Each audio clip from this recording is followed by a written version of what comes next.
La regina del Belgio Paola, colpita da un ictus mentre si trovava a Venezia, l'81enne ricoverata all'ospedale civile in attesa di essere trasferita nel suo paese, non è in pericolo di vita. Il rogo al centro migranti di Cona, si lavora per bonificare la zona colpita, il sindaco furioso, ora basta, chiudere subito i profughi intossicati per salvare i documenti dalle fiamme. Tragedia in montagna, 55enne in escursione in bicicletta con il marito, scivola in una scarpata e muore sotto gli occhi del consorte. Caccia alla banda di rapinatori che ieri pomeriggio ha colpito in una banca di Verona tenendo in ostaggio i clienti, bottino 100.000 euro.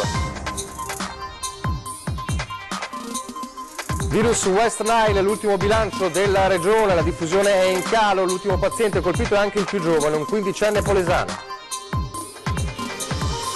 Troppi politici con il Vangelo in mano in cerca di consenso ma che poi non lo vivono, l'attacco viene dal rettore della Basilica del Santo. Un messaggio in inglese sul muro di un liceo di Bassano provoca la reazione solidale degli studenti, decine di fogli per offrire il proprio aiuto. La storia di una giovane artista italo-argentina tornata nella Marca, terra di origine dei suoi antenati, per dipingere murales. Accade a Spresiano. Telespettatori di Antenna 3, buongiorno, ben trovati. La prima edizione dei nostri telegiornali e dunque l'avete sentito dai titoli in primo piano, c'è il malore, il momento di apprensione per il malore che ha colpito nella notte la regina del Belgio Paola, che si trovava a Venezia in visita. L'81enne è stata ricoverata da stanotte all'ospedale civile di Venezia in attesa di essere trasferita nel pomeriggio nel suo paese. Le sue condizioni a quanto pare non sarebbero gravi, ma ci dice tutto al telefono da Venezia per aggiornamenti Tiziana Bolognani. Tiziana. Sì, buongiorno da Venezia. La notizia ha fatto il giro del mondo sin da stanotte, quando la Casa Reale ha comunicato che la regina Paola del Belgio è in vacanza a Venezia. Nella serata di ieri è stata colpita da un malore di natura cerebrovascolare. La regina, che ha 81 anni, sarà rimpatriata nel pomeriggio con un volo che da Venezia atterrerà all'aeroporto militare di Meesbrugge. Paola del Belgio da ieri sera è ricoverata all'ospedale civile di Venezia, dove le sono state assicurate le prime cure e dove le sue condizioni di salute sono state stabilizzate. Secondo il sito della televisione belga RTBF, in contatto con il Palazzo Reale, la situazione sarebbe sotto controllo e la regina non sarebbe in pericolo di vita. Già a settembre 2015 la moglie di Alberto II era stata colpita da un malore proprio durante una vacanza in Italia. E allora lo staff reale aveva precisato che la regina soffre di problemi cardiaci. È tutto, a voi. Grazie a Tiziana Bolognani. Restiamo nel veneziano per tornare a parlare del devastante rogo che ha colpito ieri. Abbiamo raccontato nei nostri telegiornali il base di Cona, il centro migranti di Cona, con l'incendio, appunto le fiamme che hanno distrutto una delle tensostrutture che servono da dormitorio per i migranti. Come sappiamo, due gli intossicati, fortunatamente si è riusciti a circoscrivere l'ambito delle persone ferite. Due intossicati, peraltro due dei migranti intossicati perché hanno sfidato in qualche modo le fiamme per riuscire a salvare i documenti che si trovavano, i loro documenti che si trovavano nella tensostruttura. Si lavora in queste ore per ripristinare, per bonificare soprattutto l'area delle macerie della struttura distrutta e anche per ricollocare quel centinaio di profughi in altre parti evidentemente del centro di Cona, e continuano anche le indagini da parte dei carabinieri per cercare di escludere del tutto l'ipotesi dolosa. Come sappiamo la ipotesi più accreditata, 90%, 99% è quello di una causa accidentale dovuta probabilmente all'uso di un fornello per scaldarsi, ma i carabinieri vogliono essere certi che non ci siano altre tracce e altre ipotesi aperte. E nel frattempo, come sappiamo, tra i primi ad arrivare ieri dopo l'allarme dei cittadini è stato il sindaco di Cona, Alberto Panfiglio, che una volta di più ha ribadito la necessità di chiudere con urgenza l'hub di Cona. Sentiamo le sue parole ieri. Ancora una volta dobbiamo dichiarare: questo posto va chiuso assolutamente. Se neppure una tragedia sfiorata servirà a convincere il governo a chiudere il campo profughi di Cona, le conseguenze potrebbero essere irreparabili. Ne è convinto il sindaco Alberto Panfilio, che ricorda le promesse fatte prima del 4 marzo da chi poi ha vinto le elezioni. Nessun atto governativo ha messo in moto un processo di dismissione, nessuna propaganda può risolvere i problemi degli italiani, i problemi si risolvono con dei progetti e non con le dichiarazioni. Il decreto Salvini, da quello che abbiamo letto, di fatto condannerebbe Conetta a continuare a ospitare persone senza dei criteri di dignità. In questa vicenda nessuno ha mai ascoltato la voce del comune e delle sue istituzioni, ricorda Panfilio. Non veniamo neppure avvisati quando avvengono dei trasferimenti in entrata o in uscita dal campo. Io sono il sindaco di Cona, non sono al governo. Quelli che devono risolvere i problemi sono quelli che hanno preso i voti dai miei cittadini nella promessa di risoluzione di un problema e non hanno ancora fatto nulla.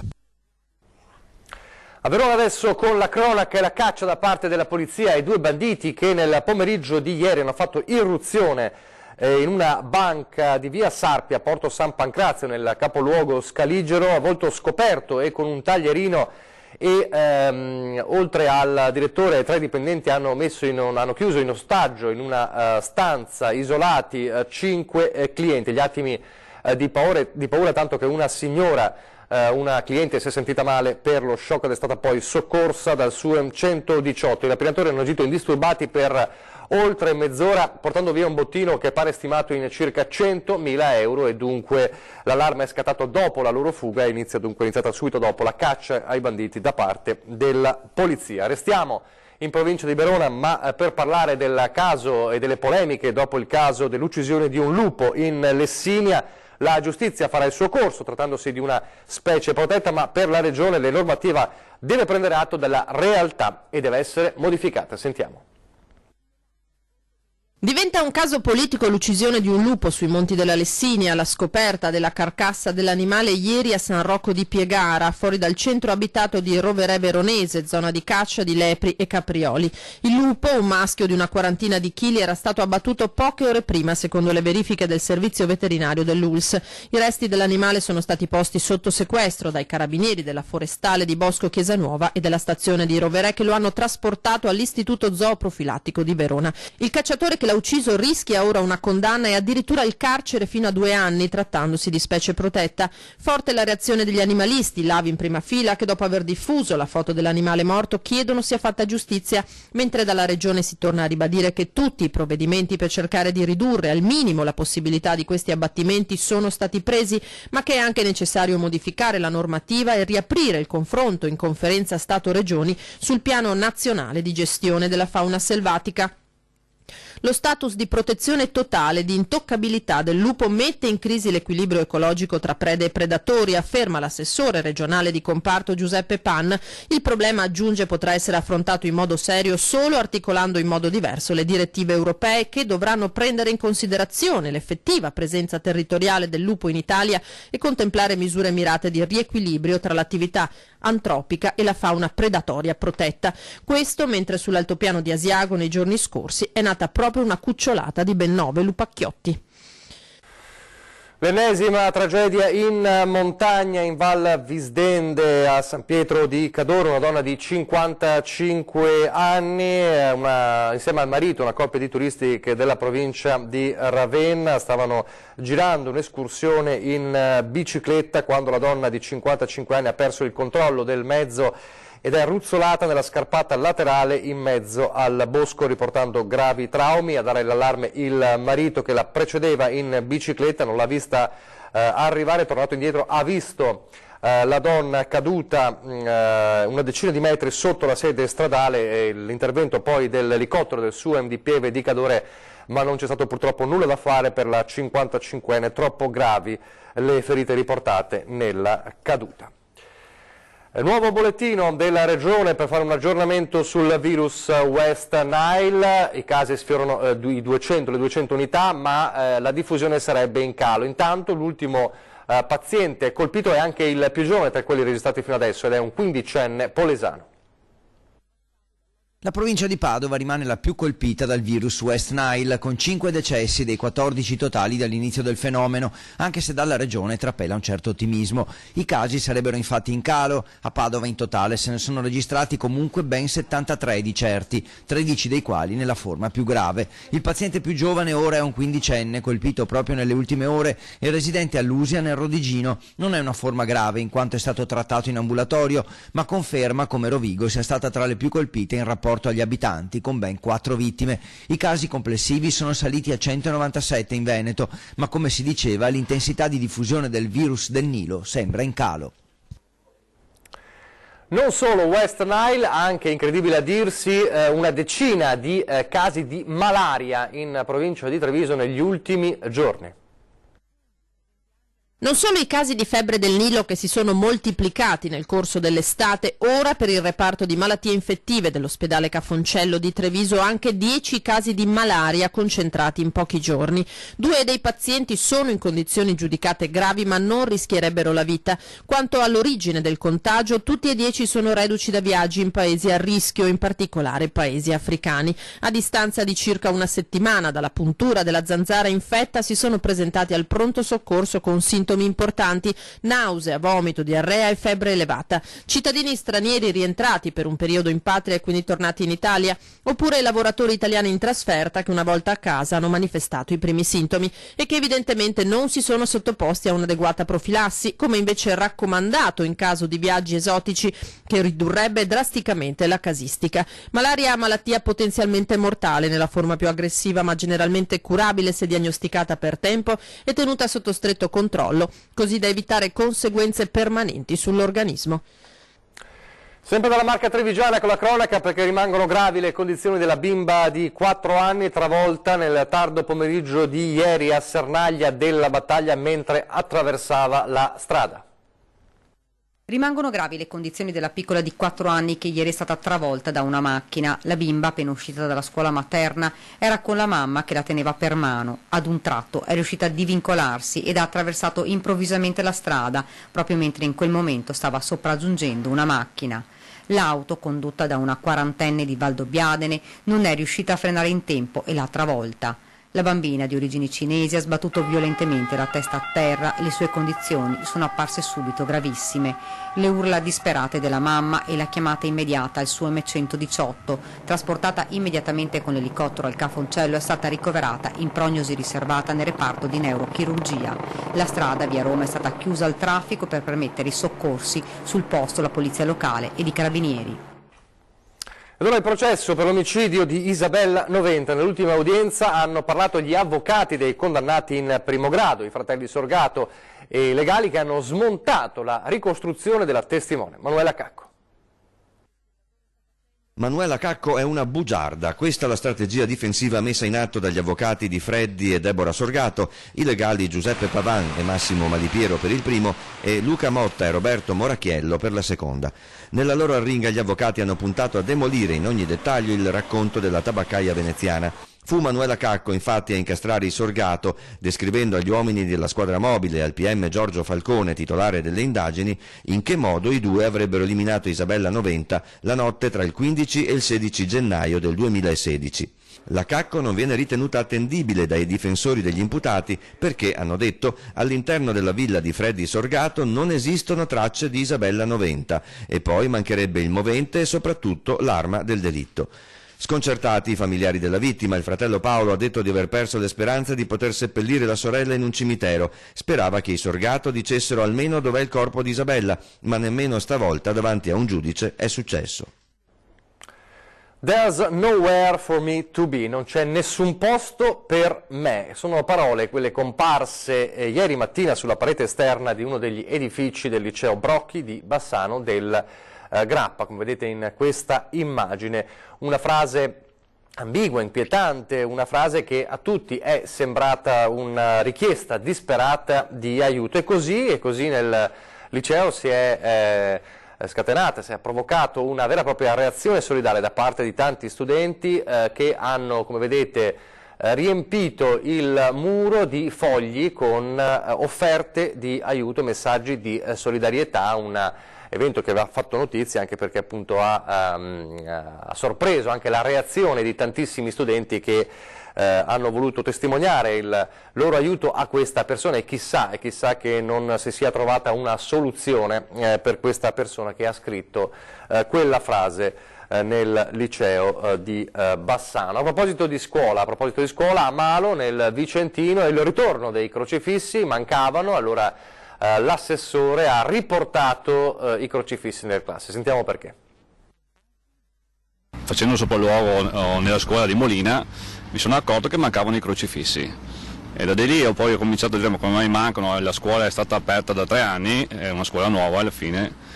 Risalendo ci siamo accorti che in pratica è stata una dimenticanza dall'amministrazione precedente a qui ad oggi. Sono finiti i tempi dei crocifissi tolti dalle aule per rispetto ad altre confessioni religiose? Potrebbe essere. Intanto a Malo i crocifissi sono tornati sui muri delle aule delle scuole comunali. Il vento della politica è cambiato e a Malo amministrazione leghista ha rapidamente colmato, come l'ha definita l'assessore, la dimenticanza, con la massima felicità del parroco Don Giuseppe, che è andato a comprarli dividendo poi la spesa, 600 euro per 50 crocifissi, con l'amministrazione. Una dimenticanza sicuramente, ma anche un riaffermare un valore, un principio. Io sono leghista da 22 anni e secondo me le nostre tradizioni dobbiamo tenerle e portarle avanti. Questo è un punto ben preciso, soprattutto della Lega, ma non è perché della Lega, è perché il crocifisso, io quando andavo a scuola c'era, anche se non ero leghista, voglio dire no, è una cosa tramandata dai nostri avi ed è giusto che venga tramandata anche oggi. Nessuna questione aperta, assicura Danieli con l'assessore Marsetti, leghista ma musulmano. Anche lui ha detto che non c'è nessun problema nella sezione di Malo come Lega. Ritorno in aula dei crocifissi che trova concordi anche i maladensi. Testimonia la nostra cultura, per cui penso sia una cosa giusta. Ha fatto un bel lavoro, siamo italiani, è giusto che mantengano le tradizioni. D'accordo al 100%, è una cosa bellissima e giustissima. E quella è la tradizione nostra, noi siamo nati, dobbiamo trovare e ne insegnare questa cultura e ci portiamo avanti questa cultura. Siamo contentissimi che questo abbia avuto l'idea per primo di fare questo, perché piano piano questi ne trovi anche le scarpe, no, solo il crocifisso. E la vicenda dei crocifissi spesso ha portato a parlare del rapporto tra fede e politica. Ebbene, dal rettore della Basilica del Santo arriva un attacco duro a chi utilizza i simboli religiosi, utilizza la fede come strumento politico. Sentiamolo.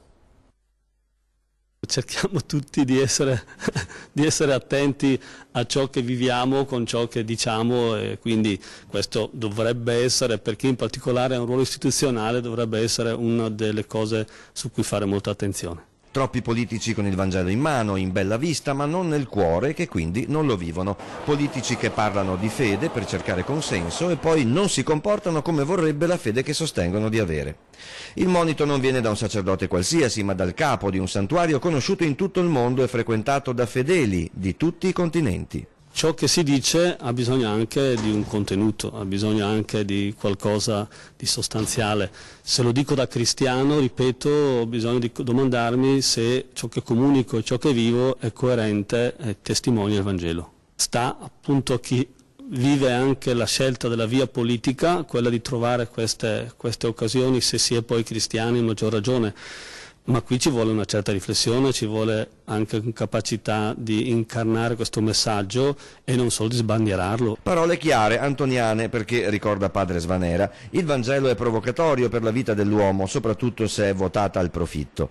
Al Museo Antoniano in questi giorni è esposto per la prima volta un codice del 1231 che riporta parole di Sant'Antonio al podestà di allora Stefano Badoer. Un codice che dice dell'intervento del santo presso il comune, presso il podestà del tempo, perché fossero attenuate le pene nei confronti dei debitori insolventi.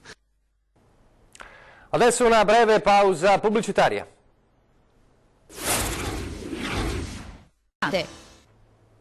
Rieccoci in studio in diretta. Sarà il tricolore più grande del mondo, uno dei simboli del 28° raduno nazionale dei paracadutisti che andrà in scena a Vittorio Veneto, una Vittorio Veneto che ormai si avvicina sempre di più alle celebrazioni finali per il centenario della fine della Grande Guerra.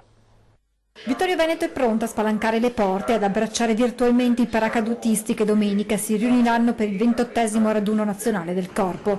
La città simbolo della Grande Guerra torna dunque protagonista nel centenario dalla fine del primo conflitto, in attesa del 4 novembre con le celebrazioni che chiuderanno questo 2018 interamente dedicato al ricordo delle migliaia di caduti nei combattimenti. Credo avremo un record nazionale difficilmente battibile di fare 5 raduni nazionali, uno Triveneto, nell'arco di praticamente 6 mesi. L'obiettivo della nostra amministrazione è sempre stato quello di valorizzare appieno l'anno del centenario. Saranno 2 momenti che segneranno la giornata di domenica, una prima parte con la cerimonia civile che vedrà sfilare le 135 sezioni dell'Ambdi provenienti da tutta Italia, poi a seguire quella militare con la presenza della bandiera di guerra. Per commemorare gli eroi che 100 anni or sono ci hanno consegnato un'Italia unita e indipendente. Unità e indipendenza sono per noi valori fondanti. Ma il momento più emozionante sarà quando un atleta del reparto attività sportive dell'esercito si lancerà con il tricolore più grande del mondo. Io ci tengo a sottolineare il grande spettacolo che ci sarà con il lancio del tricolore più grande del mondo, 1000 metri quadrati che volteggiano sopra il cielo di Vittorio Veneto. Credo che sia non solo una cosa per i paracadutisti ma una cosa per tutti gli italiani. Restiamo nella Marca trevigiana con la storia di una giovane artista italo-argentina tornata appunto nella Marca, terra di origine, per precisamente a Spresiano, per dipingere murales. Colorati il vostro territorio con l'arte mural. Colorate il vostro territorio, i vostri paesi con i murales. È l'idea che lancia Aldana Ferreira, giovane italo-argentina che in molti avranno scorto in questi giorni realizzare un grande murales sulla facciata di un fabbricato lungo la Pontebana proprio di fronte alla chiesa di Spresiano. Non una meta a caso, come spiega la giovane artista sudamericana. Sono venuta qui a Spresiano per mis origini italiane e a ver mia famiglia. I cugini abitano proprio a Spresiano e qui lei non nasconde che verrebbe a vivere volentieri e anche a lavorare. Sì, perché dipingere murales lo ha imparato all'università a Buenos Aires e ha già realizzato opere in diverse parti del mondo. Una forma di arte da strada vicino alla gente, dice. È molto importante che salga al pubblico e che sia accessibile a la gente que no conoce nada de arte, ni va a un museo, ni una galería. Y al estar en la vía pública hace que también sean partícipes los habitantes del lugar donde uno hace el muro. E a Spresiano, trattandosi di un edificio che si affaccia su un parco per bambini, ha scelto di realizzare un'esplosione di colori. Como está la escuela enfrente y hay un parqueggio con juegos per bambini, he pensato che era più bello per i bambini perché vean più colori. A novembre l'aspetta una borsa di studio in Sicilia, poi chissà, forse proprio un ritorno nella Marca. E ai sindaci trevigiani lancia un'altra idea. Mi piacerebbe che Spresiano e Treviso diventasse come Civiana de Cadore il paese dei murales. Complimenti alla bella e brava Aldana. Siamo davvero in chiusura, io vi ricordo però l'appuntamento con la programmazione, ore 13 fra pochissimo, per parlare di economia, un tema che è sempre molto caldo, gli effetti del decreto dignità sulle imprese. Tra gli ospiti di Ferdinando Avarino c'è Vendemiano Sartori, presidente di Confartigianato Marca Trevigiana. E poi questa sera a 20:10 con la politica in primo piano, l'attualità in primo piano, ospiti il sindaco di Treviso Mario Conte e il presidente di Asco Trade Stefano Busolin. È davvero tutto, vi lascio alle previsioni del tempo, grazie per averci seguito, arrivederci.